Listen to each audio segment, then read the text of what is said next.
देखो जी, बैंक वालों को कोई फर्क नहीं पड़ता। वो आपको कभी नहीं बताएंगे कि आपको लोन लेना चाहिए, ओडी लेनी चाहिए। उनका तो सिंपल सा एक फंडा है कि उनका एक प्रोडक्ट बिकना चाहिए। आप ओडी ले लो तो वो इंटरेस्ट चार्ज करेंगे आपसे, लोन लोगे तो ईएमआई लेंगे, लेकिन ये कभी नहीं बताएंगे कि क्या प्रोडक्ट आपके लिए सही है। तो अगर आपको ये समझना है कि आपके लिए क्या प्रोडक्ट सही है, तो आप चैनल को सब्सक्राइब कर लो। आज इस वीडियो में हम बात करने वाले हैं कि आपको लोन लेना चाहिए या ओडी लेनी चाहिए, और अगर लोन या ओडी अगर आपको लेनी है तो आपको क्या करना है। तो वीडियो स्टार्ट करते हैं। सबसे पहले ये समझते हैं कि ओडी या लोन दोनों का मतलब क्या होता है। और वीडियो स्टार्ट करने से पहले सभी से रिक्वेस्ट करूंगा कि आप चैनल को सब्सक्राइब जरूर कर दें, ताकि हम आपको ऐसे ही इंटरेस्टिंग वीडियोस आपके लिए लाते रहें और थोड़ा मोटिवेटेड फील करते रहें, कि जिससे कि हमें पता चले कि हाँ भाई, हमारा वीडियोस आपकी लाइफ में 0.001% भी चेंज लेके आया है। तो वीडियो स्टार्ट करते हैं। अब सबसे पहले ये समझते हैं कि लोन क्या होता है और ओडी क्या होती है। तो लोन का सिंपल सा मतलब होता है कि एक फिक्स टेन्योर के लिए फिक्स ईएमआई आप बैंक को देंगे। आपका टेन्योर 36 भी हो सकता है, 12 भी हो सकता है, 24 भी हो सकता है, 5 साल भी हो सकता है, 10 साल भी हो सकता है। तो लोन का सिंपल सा मतलब ये होता है कि आप बैंक को एक फिक्स टेन्योर के लिए फिक्स ईएमआई आप बैंक को देंगे। अब आप उस पैसे को यूज करो या मत करो, आप उस पैसे को अपने अकाउंट में रखो या इन्वेस्ट करो या लोन पे दो या कुछ भी करो, बैंक को इससे कोई फर्क नहीं पड़ता। बट आपको फिक्स ईएमआई हर महीने की एक फिक्स डेट बन जाती है, उस डेट को आपको वो ईएमआई देनी है।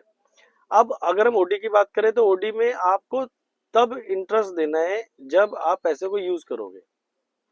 तो इन सिंपल सा अगर समझ लें और सिंपल लैंग्वेज में, तो जितने पैसे जितने दिन के लिए आप यूज करते हो उस पे तो जितने पैसे जितने दिन के लिए आप यूज करोगे उस पे इंटरेस्ट देना है। अगर आप पैसा यूज नहीं करते हो तो आपको इंटरेस्ट नहीं देना है।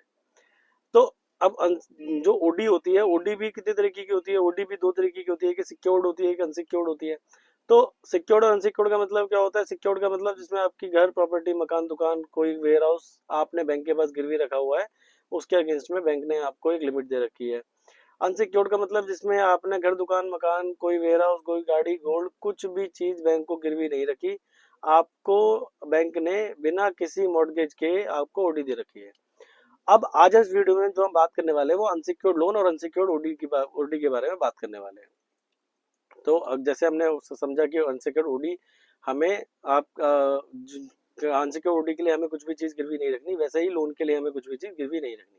तो अगला क्वेश्चन आपके माइंड में आएगा कि भाई हमें लोन क्या क्यों प्रोवाइड कराया जाएगा, बैंक हमें क्यों देगा।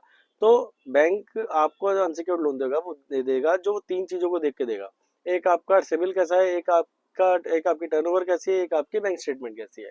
तो सिविल का सिंपल सा मतलब यह है कि आपने जो लोन आज तक आपने चलाए हैं, जो लोन आज तक आपने लिए, या तो वो होम लोन हो सकते हैं, लैप हो सकता है, ऑटो लोन हो सकता है, कार लोन, कंज्यूमर लोन, कोई भी लोन हो सकता है। वो लोन आज तक आपने कैसे चलाए, उसकी ईएमआई आपने कैसे पे करी है, आपने टाइमली पे करी है, नहीं पे करी है, आपने ओवरड्यू करा है। सिंपल सा बैंक ये देखता है कि आपका पास रिकॉर्ड कैसा है।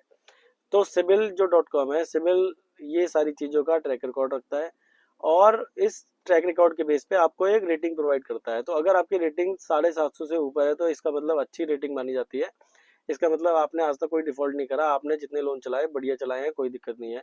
अगर आपकी सिविल रेटिंग 750 से कम और 700 से ऊपर है, इसका मतलब थोड़ी बहुत कहीं ना कहीं दिक्कत है, बट ओवरऑल ओके है, ऐसी कोई दिक्कत वाली बात नहीं है। अगर आपका जो सिविल है 700 से भी कम हो जाता है, अगर आपका सिविल 700 से भी कम हो जाता है, तो इसका मतलब यह है कि आपके लोन में आपने कोई ना कोई लोन में दिक्कत कर रखी है। आपने कोई क्रेडिट कार्ड या auto loan, car loan, home loan, lap, कोई ना कोई ऐसा लोन है जो आपने ले रखा है और बैंक को वापस नहीं करा। तो इस केस में क्या है, इस केस में आपको याद रखना है कि बैंक से जो भी पैसा लेना है आपको टाइमली पे करना है, टाइम से सारी पेमेंट्स को पे करना है। ऐसा कभी नहीं करना है कि बैंक का पैसा रख के आपको उसको नहीं देना है, क्योंकि ऐसे आगे लोन आपको नहीं मिलेगा। बट ऐसा नहीं होता कि हर हमेशा सिबिल में सही चीज अपडेट होती है, कभी कभार गलत चीज भी अपडेट हो जाती है। तो अगर आप किसी सिबिल के इशू से रिजॉल्व फेस कर रहे हो, कोई सिविल का इशू फेस कर रहे हो, जो लोन आपने आज तक नहीं लिया है और वो आपके सिबिल में दिख रहा है, तो ऐसे इश्यूज को रिजॉल्व करने के लिए भी हाँ, आप हमें कॉल कर सकते हो स्क्रीन पे दिए नंबरों पे।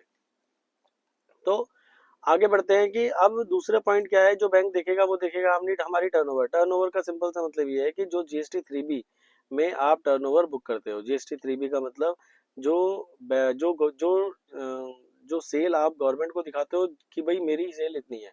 पक्के की सेल का सिंपल सा मतलब है, जीएसटी 3B का मतलब है पक्के की सेल। कच्चे की सेल से कोई भी मतलब नहीं है। कच्चे की सेल पे ना तो गवर्नमेंट उसको कंसिडर करती है, ना ही जीएसटी डिपार्टमेंट। तो हम सिर्फ बैंक सिर्फ ये देखता है कि आप की पक्के की सेल कितनी है। तीसरा पॉइंट है कि आपकी बैंकिंग कैसी है। तो बैंकिंग का सिंपल सा मतलब है कि आप ऑन एन एवरेज अकाउंट में कितने रुपए रखते हैं। आप मान लीजिए आपकी 1 करोड़ की टर्नओवर है, तो आपके 1 करोड़ की टर्नओवर के अगेंस्ट में कितने रुपए बैंक अकाउंट में आ रहे हैं, जिससे ये पता चलता है कि आपका मार्केट में पैसा कितना फंसा हुआ है। तो कोशिश करो अपनी जितनी टर्नओवर है उसके अगेंस्ट में ऑलमोस्ट सारे पैसे बैंक में लेने की कोशिश करो।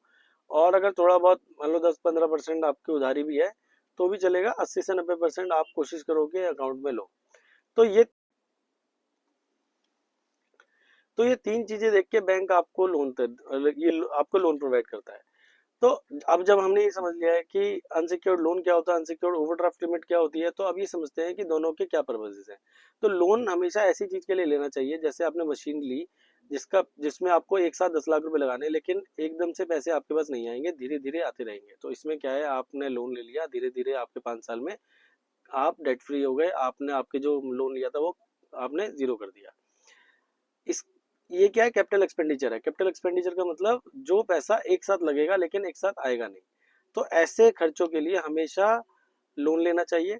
और मान लो आपको महीने में सिर्फ 2 या 3 दिन 10 दिन के पैसे की जरूरत है, और ऐसे खर्चे के लिए हमेशा ओडी लेनी चाहिए, क्योंकि आपने पैसा तो यूज सिर्फ 10 दिन ही करना है, या 2 दिन ही करना है, 4 दिन करना है। तो ऐसे खर्चों के लिए हमेशा ओवरड्राफ्ट लिमिट यूज करनी चाहिए। आजकल क्या है कि हमें समझ ही नहीं आता, या हमें इतनी नॉलेज ही नहीं है कि हमें बता सके कोई कि हमें कौन सा प्रोडक्ट लेना चाहिए और कौन से प्रोडक्ट में को किस तरीके से यूज करना चाहिए। तो हमेशा याद रखो कि टर्म लोन हमेशा कैपिटल एक्सपेंडिचर में यूज करो, और वर्किंग कैपिटल के लिए हमेशा ओवरड्राफ्ट लिमिट यूज करो। तो अगर आप बिजनेसमैन हो और आपको लोन या ओवरड्राफ्ट लिमिट की रिक्वायरमेंट है, तो आप हमें स्क्रीन पे दिए नंबरों पे कॉल कर सकते हो। पैन इंडिया हमारी सर्विस अवेलेबल है, एचडीएफसी, एक्सिस, आईसीआईसी, कोटक।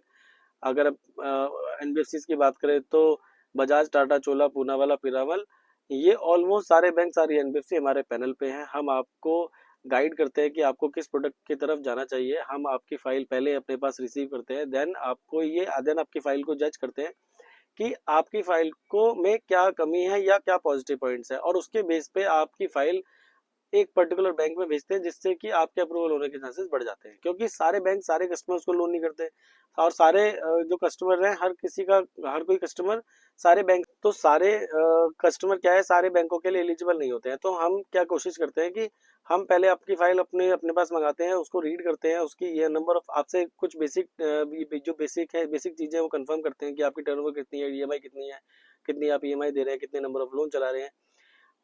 ये सारी चीजें कंफर्म करने के बाद हम आपकी फाइल उस बैंक में आपको फॉरवर्ड करते हैं जहां पे आपके अप्रूवल होने के चांसेस 80 से 90% बढ़ जाते हैं, और आपके अप्रूवल आता ही है। तो अगर आपको रिक्वायरमेंट है लोन की या ओवरड्राफ्ट लिमिट की, तो आप हमें स्क्रीन पे दिए नंबरों पे कॉल कर सकते हो। और पैन इंडिया हमारी सर्विस अवेलेबल है। आप दिल्ली, मुंबई, चेन्नई, कोलकाता, आप हरियाणा से, उत्तर प्रदेश, राजस्थान, मध्य प्रदेश, कहीं से भी हैं, किसी भी गली, किसी भी जिले से हैं, आपको लोन आपकी लोकेशन से कराया जाएगा। बहुत बहुत धन्यवाद। कल हम इसी चैनल पे दोबारा एक नए बैंक के साथ, एक नए प्रोडक्ट के साथ आएंगे। तब तक के लिए